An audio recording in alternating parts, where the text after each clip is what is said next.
The church doors closed behind her with a soft click that echoed like a sentence. To everyone else. The scene was perfect. Stained glass light spilling over polished pews. A string quartet playing a gentle hymn. A sea of faces turned toward the back. But to Ariel Thompson, the black bride standing alone in the doorway, it felt like she was stepping into a trap she'd helped build. Ready? The coordinator whispered. Ariel swallowed and nodded. Her veil trembled as she took a step. Bouquet clutched so tightly her knuckles ached. This was supposed to be the moment she dreamed of, walking toward Daniel Carter, the handsome man waiting at the altar, toward a future with safety and love. Instead, every nerve in her body screamed, "Something is wrong." Halfway down the aisle, the music swelled. Guests leaned out to snap pictures. Daniel's smile was perfect, too perfect, and for a second she saw something sharp behind it.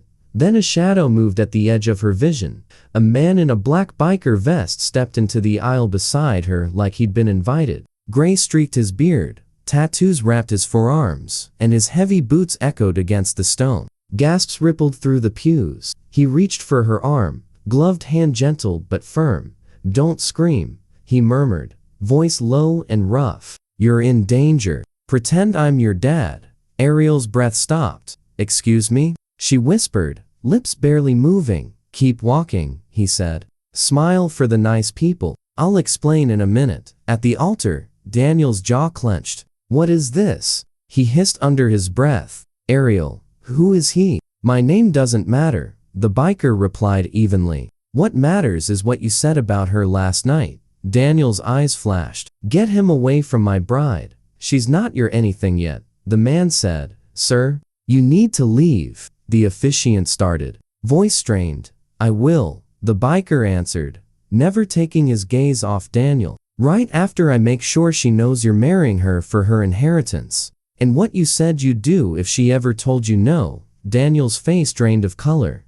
Ariel's world tilted. "What did you just say?" He angled his body so he stood between her and Daniel, like a wall. "I heard him in a bar, talking about your money, talking about training you." His eyes softened as he glanced at her. "Your real dad isn't here. So today, I'm standing in his place. If you believe real family is the one who protects you when no one else will." Welcome to our channel. Tell us in the comment section where you're watching from, and subscribe. Your support turns one moment of courage into a movement, the guests murmured, torn between scandal and concern. Ariel's heart hammered so loudly she could barely hear the music anymore. Had she really missed something this dark? Had all those possessive comments, all those jokes about her money been warnings she refused to see? She stared at Daniel, searching for denial, for outrage, for anything that proved this was a mistake. Instead, she saw fear, and for the first time since her father's funeral,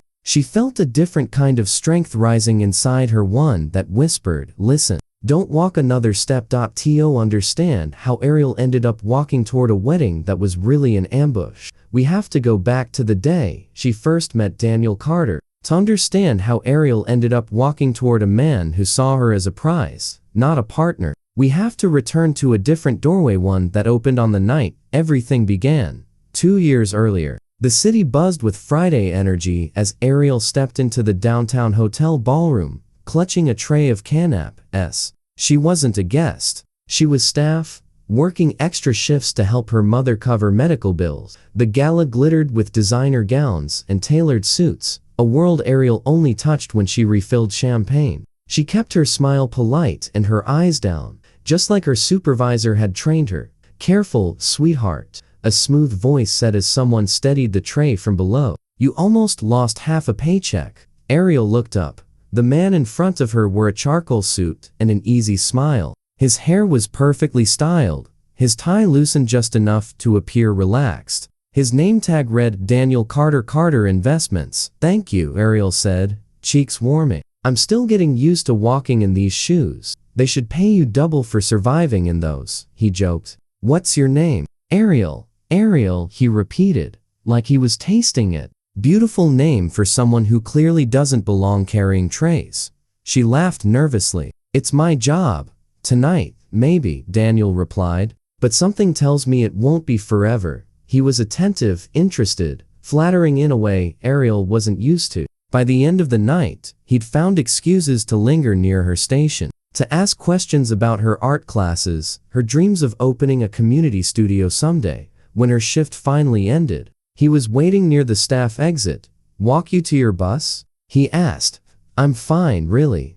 I know you're fine," he said with a charming grin. "I'm asking because I want a few more minutes with you." That line would later feel like a warning. That night, it felt like a miracle. They started seeing each other. Coffee on her breaks, strolls through the park, long talks about ambition and breaking out of their current lives. Daniel told her he admired how hard she worked. He insisted on paying for everything. 3 months in, he said, "You shouldn't have to hustle like this, Ari. Move in with me. Let me take care of you." Her mother raised an eyebrow when she heard. "Fast, baby. Feels fast." "He loves me, Mom," Ariel replied, defending him. "No one's ever believed in me like this." It was only after she moved into Daniel's sleek apartment that small things began to shift. "Maybe don't wear that dress. It's a little loud. Why do you still meet your friends every Friday? You have me now. Your mom calls a lot. You need boundaries." Each comment arrived wrapped in concern, softened with a kiss. Ariel swallowed her unease. Real relationships meant compromise, didn't they? Besides, Daniel said he wanted a future with her. He just never said what kind. At first, the changes were so small, Ariel could pretend they weren't there. Daniel insisted she quit the catering job. "You're exhausted all the time," he said, kissing her forehead. "Focus on your art. I'll cover the bills until you sell your pieces." That's what partners do. It sounded generous, loving, even. Her mother's frown on the other end of the phone was less impressed. "Nothing wrong with help," Mama said, "but don't let a man be your only paycheck." "Mama, it's temporary," Ariel insisted. "He believes in me."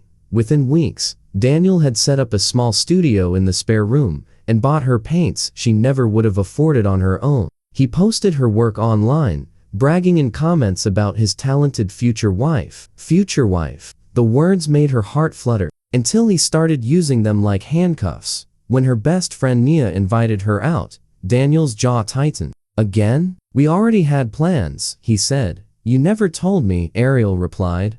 "I shouldn't have to. We live together, Ari. People in serious relationships don't run around like they're still single. Besides, Nia doesn't like me. She's protective," Ariel said quietly. "She was there when my last boyfriend cheated." He gave a short laugh. "And yet here you are, with me. Maybe she should trust your judgment." The guilt worked. Ariel texted Nia a lie about being busy. It was easier than arguing. The isolation was slow. A canceled lunch here, a forgotten call there. Soon, weeks passed between visits with friends. Her world shrank to the walls of Daniel's apartment, his routines, his moods. Then came the inheritance conversation. They were watching TV when a commercial about estate planning flickered across the screen. Daniel muted it and turned to her. "You ever think about what your dad left behind?" he asked casually. Ariel stiffened. Her father had died when she was 19, leaving behind a small insurance policy and a parcel of land in Georgia. Her aunt managed. It wasn't a secret, but it wasn't something she talked about either. "Why?" she asked. "Because you're not just some struggling artist, baby," he said, tucking a curl behind her ear. "You've got roots, assets. If we got married, we could really turn that into something. Invest, build a legacy." The word we soothed her. The word assets scrape. Still, she nodded. "Maybe someday soon," Daniel replied, eyes glinting. "Life's better when you have everything under one name." Her name, she assumed. She didn't see how carefully he was weaving their future around her past. When her aunt later mentioned a developer sniffing around the family land, Daniel insisted on joining the call. "I just want to make sure you're not being taken advantage of," he said. He asked sharp, technical questions about mineral rights and zoning. Ariel watched, half impressed, half uneasy. He knew more about the land's value than she did. That night, he wrapped his arms around her in bed. "You trust me, right?" he whispered. "Of course," she answered, because trusting him felt easier than listening to the quiet voice inside her that whispered. Something is off. Far across town, in a dim bar lit by neon and regret. A gray-bearded biker named Michael Callahan would soon hear Daniel Carter speak about Ariel in a way that made his blood run cold. But that night, Ariel slept beside a man she didn't truly know, dreaming of wedding dresses and family blessings. Unaware that she was walking toward a ceremony that might have destroyed her life, the same night, Ariel fell asleep dreaming of white lace and shared futures. The man who would one day stand beside her in the church pushed open the door of Murphy's bar. Michael Callahan stepped into the haze of beer and old rock music, leather vest damp from the drizzle outside. At 52, with gray in his beard and scars on his knuckles, he looked like trouble to anyone who didn't know better. To most of the city, he was trouble, a senior member of a feared motorcycle club. To the people who'd watched him for the last 10 years, he was something else. A man trying to outrun his past by protecting people who reminded him of the daughter he'd lost. He took his usual booth near the back, facing the door, because old habits never died. The bartender slid a soda toward him without asking. "Big day tomorrow?" she asked. "Heard your boys are riding out early." "Charity run," Michael replied. "Toys for the shelter kids. Soft spot for kids, huh?" "Yeah," he said quietly. "Always have." He was halfway through his drink when two men slid into the booth behind him, loud enough that their voices carried clearly. One of them laughed in a sharp, smug way that made Michael's shoulders tense. "Bro, you hit the jackpot," the first man said. "She's gorgeous and loaded?" "Marry me, relax," the second voice replied. Smooth, confident. Michael recognized the tone instantly, the sound of a man who thought the world owed him everything. "I'm marrying her. That's the whole point." Michael's hand froze on his glass. "Wait," the friend said. "I thought you actually liked this one." "The artist?" "Oh, I like her," the second voice Daniel said. "I like that she's sweet and obedient. She thinks I'm doing her this huge favor by taking her out of that little apartment. All that family land she doesn't understand. Once the ring's on her finger, it's ours." Michael's jaw tightened. "What if she doesn't want to sell?" the friend asked. Daniel snorted. "She'll do what I tell her. And if she doesn't, there are ways to encourage a wife. Marriage gives me access and control. She's too soft to stand up to me long." The friend sounded uneasy. "That's dark, man." "It's called strategy," Daniel replied. "Besides, once we have the land and the inheritance is consolidated, I can always trade up. There's always another pretty face."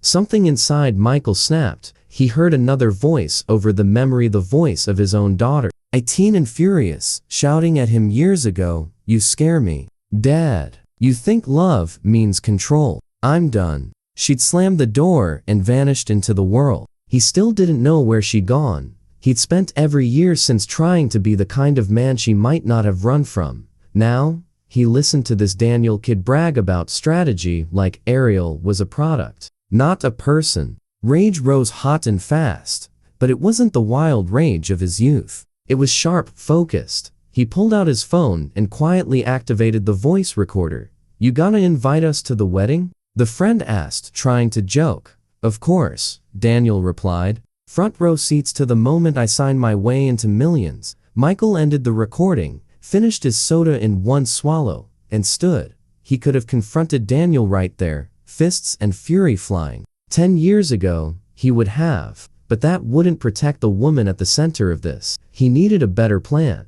"Tabs clear," the bartender called as he headed for the door. He nodded, pulling his helmet on. Outside, the night air bit his lungs. He looked up at the sky. "Whoever you are, sweetheart," he muttered, thinking of the unseen bride-to-be. "You're not going to the altar alone." He swung his leg over his bike and started the engine, already thinking ahead to a church, a ceremony, and a moment where he might get one chance to do what he hadn't done for his own daughter, step in before it was too late. Morning of the wedding dawned bright and deceptively beautiful. Ariel stood in front of the mirror in the bridal suite, wrapped in white lace and nerves. Her curls spilled around her veil, her brown skin glowing under soft makeup. Everyone said she looked like a dream. She felt like she was walking into one. Her mother, Yvonne, fussed with the veil. "You sure about this, baby?" she asked for the third time. "Last chance to run away with your mama."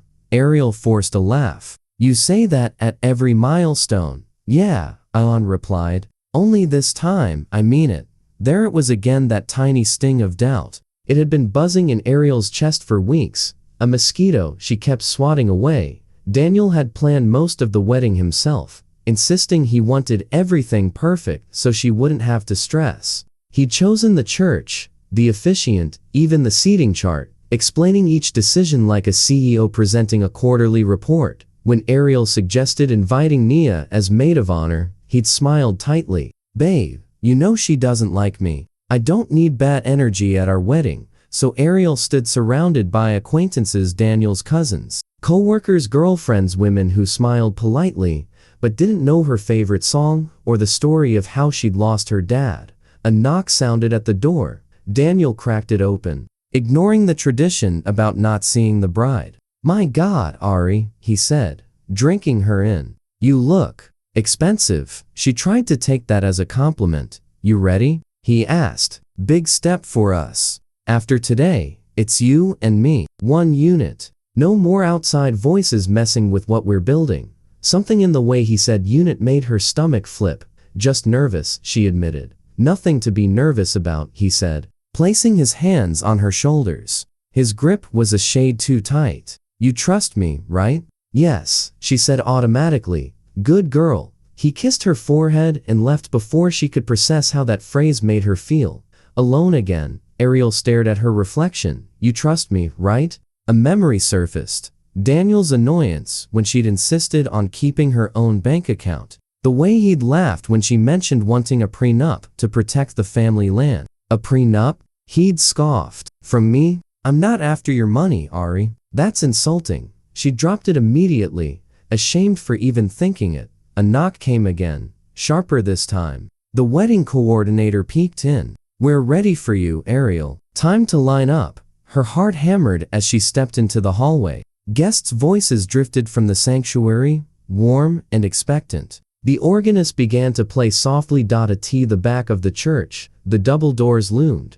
Ariel took her bouquet, inhaled the floral scent, and tried to calm her racing pulse. She wished her father were there to take her arm, to steady her, to say, if something feels wrong, you listen to that feeling, baby girl, instead. When the doors opened and the music swelled, a broad-shouldered man in a leather vest and boots stepped into the aisle, walking toward her as if he belonged there. Gray threaded his beard, tattoos curled down his arms. The Hell's Angels patch on his chest drew quiet gasps from the nearest guests. He stopped beside her, eyes surprisingly gentle. Ariel Thompson? He murmured. Her throat went dry. Yes. He leaned closer, his voice a low rumble meant only for her. You're in danger, he whispered. Pretend I'm your dad. The bouquet nearly slipped from her hands. Her world, so carefully arranged in white and gold, tilted on its axis. The sirens, the shouting, the stunned faces in the church,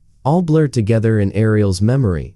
What stayed sharp was one moment, her own voice saying, no, I don't. Everything after that felt like the world exhaling. The police took Daniel aside, asking questions about the recording well played, about debts, threats, the bar. Guests filtered out in stunned clusters, clutching purses and programs like shields. The flowers still smelled sweet, but the air felt cleaner, like a storm had finally broken. On the front steps of the church, Ariel sat with her veil off, dress pulled around her like a discarded dream. Her hands shook as she stared at the imprint of Daniel's fingers on her wrist. Her mother wrapped a coat around her shoulders. You did the right thing, baby, Yvonne whispered. You walked away. Almost didn't, Ariel said hoarsely. I almost married him anyway, just because I was scared. That's not who you are, Yvonne replied. Not anymore. Michael stood a few feet away, giving them space,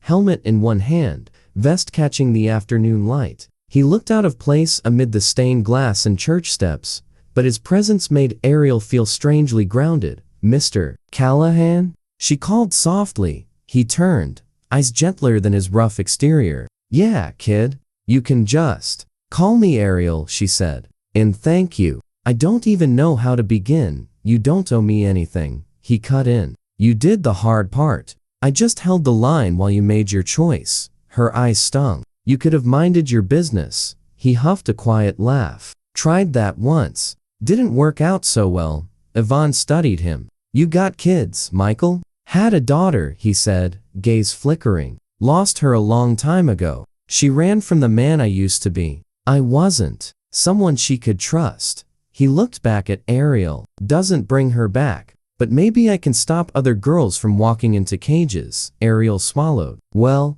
today you did. In the weeks that followed, the wedding dress went into a box in her mother's closet. The invitations were tossed. The venue deposit was partially refunded. The gossip died down faster than Ariel expected. People always moved on to the next scandal. She stayed with the echo of what almost happened. Stayed with the question, how did I ignore myself for that long? Therapy sessions started at Yvonne's insistence, and Michael's quiet encouragement. Talking helps, he'd said, eyes distant. Wish I'd done more of that before I blew my life up. She learned words like coercive control, love bombing, trauma bonding, terms that made her feel less stupid and more human. She started small, morning walks without asking anyone's permission. Coffee with Nia, who hugged her so hard she almost cracked. Late-night texts that said, I'm angry at myself, and replies that said, I'm proud of you. Sometimes, when the weight of almost marrying Daniel pressed too hard on her chest, she'd drive past the clubhouse. Michael would be there sitting on the curb, wiping down his bike, nodding at her like they'd known each other for years. How's the heart? He'd ask. Shaky, she'd admit. But standing's a start, he'd say. Running comes later. One evening, as the sun dipped low, he handed her a spare helmet. Come on, he said. You've spent enough time letting other people steer. Time to feel what it's like to move under your own power. The engine roared to life beneath her, loud and wild, but Ariel didn't feel afraid. For the first time in a long time, she felt free. She wasn't just surviving what Daniel had almost done to her. She was learning how to stand again on her own 2 feet, with a found father at her side, and a future that, for once, felt like it actually belonged to her. The day Ariel finally faced Daniel again, there were no flowers, no music, no white dress, just humming, fluorescent lights, stiff chairs, and the echo of footsteps in the courthouse hallway. She smoothed her skirt with damp palms, feeling her pulse beat in her fingertips. Beside her, Yvonne squeezed her hand. On the other side, Michael sat solid and silent, his leather vest replaced by a plain jacket out of respect for the setting, but nothing could soften his presence. You don't have to do this, her mother whispered. The Da has your statement already. I know, Ariel said, but this time, I want him to hear my voice when the truth is said. The clerk called his name, and there he was, Daniel Carter. No tailored suit, no charming grin. Just a man in a wrinkled shirt, wrists cuffed, eyes scanning the room until they landed on her. For a second, she felt the old pull, the familiar twist of fear and memory. Then she remembered the recording, the bruises on her wrist, the aisle she almost walked all the way down. The pull snapped. The prosecutor reviewed the charges: fraud, coercion, threats, a pattern of financial schemes finally unraveling. The bar recording had opened a door investigators had clearly been waiting to walk through. When it was Ariel's turn, she stepped up to the stand. Her knees trembled, but her voice didn't. Miss Thompson, the prosecutor said, can you describe your relationship with the defendant? We met at a charity gala, Ariel said. I thought I was meeting my future. I didn't realize I was meeting a man who viewed me as a strategy. She spoke about the isolation, the subtle control, the way Daniel had made her doubt her own instincts. She described the wedding day, the grip on her wrist, the recording played through church speakers, how it felt to realize the man she'd almost married saw her as a door to money, not a partner. Once, she would have softened it. Today, she didn't. When the defense attorney asked if she might be exaggerating out of heartbreak, Ariel met his gaze steadily. Heartbreak would have been if he'd left me, she said. This was worse. He wasn't leaving. He was planning to own my life. There's a difference. The judge sustained the prosecutor's objection to the tone of the question, but Ariel's words remained hanging in the room. During a recess, Daniel was led past their road. For a moment, they were close enough to touch. You ruined me, he hissed under his breath. You and that biker freak. For the first time, Ariel didn't flinch. I saved myself, she said quietly. He just made sure you didn't stop me. Michael shifted his weight, eyes never leaving Daniel until the guards pulled him away. Outside the courthouse, the sky was overcast, but Ariel felt lighter than she had in months. That was a lot, Michael said carefully. You okay? She exhaled slowly. I thought seeing him would break me again, she admitted. It didn't. It just reminded me why I walked away. Aylan wrapped her arm around her daughter. That shadow's going to get smaller every day, she said. Today, you faced it. Tomorrow, you walk past it. Ariel looked between the two of them, her mother, fierce and proud. Michael, quiet and steady, the bracelet marked family glinting on his wrist. Daniel's voice, once so loud in her head, was already fading. For the first time, when she pictured her future, his silhouette wasn't there at all. Only hers was. Spring. Sunlight spilled softly through the windows of the renovated community center, the one Ariel had helped Michael's club rebuild after the storm last month. Children laughed in the courtyard. Volunteers painted the last mural panel, and the scent of fresh soil lifted from the garden beds Ariel had planted with the neighborhood kids. It didn't feel like the ending of a long story. It felt like the beginning of a real one. Ariel, Emily, one of the teen volunteers, waved excitedly. Michael wants you outside. He says it's important. She smiled, wiping her hands on her jeans, and stepped into the courtyard. Michael stood near the new swing set, sunlight catching the silver in his beard. His biker vest was off today, just a simple flannel shirt, sleeves rolled up, looking more like a man ready to fix a roof than the intimidating guardian who had once stopped a wedding. But his eyes, steady, warm, unyieldingly protective, were exactly the same. You needed me? Ariel asked. Yeah, he said quietly. There's something I've wanted to say since the courthouse. Just wasn't sure when to say it. Ariel's chest tightened. Michael, you don't owe me anything. He stepped closer, shaking his head. That's where you're wrong. You changed my life, kiddo. She blinked. I didn't do anything. You reminded me why I became a better man, he said. Why I wanted to fix things instead of break them. Why I still believe in second chances. Ariel felt her throat tighten. You saved me, Michael. He gave a small smile. We saved each other. With slow, deliberate care, he pulled something from his pocket, a small leather box. Ariel froze. No, he chuckled, shaking his head at her alarm. Not what you're thinking. Open it. She lifted the lid. Inside lay a pendant shaped like a small silver shield, engraved with a single word, family. Her breath caught. Michael, I can't replace your father, he said softly, but if you want it, if you ever need it, this patch, this home, and my protection are yours. Not as a biker thing, not as a debt, but because you're family now.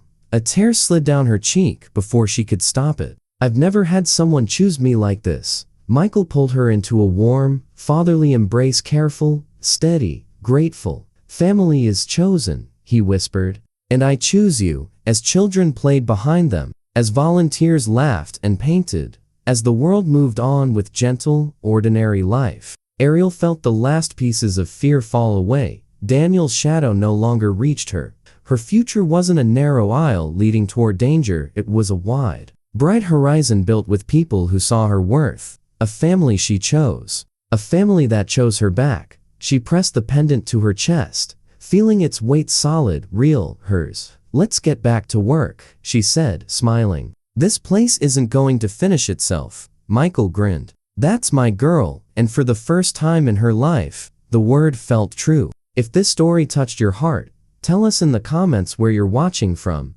and don't forget to like, share, and subscribe. Your support turns one moment of courage into a movement. Help us spread stories of hope, protection, and chosen family.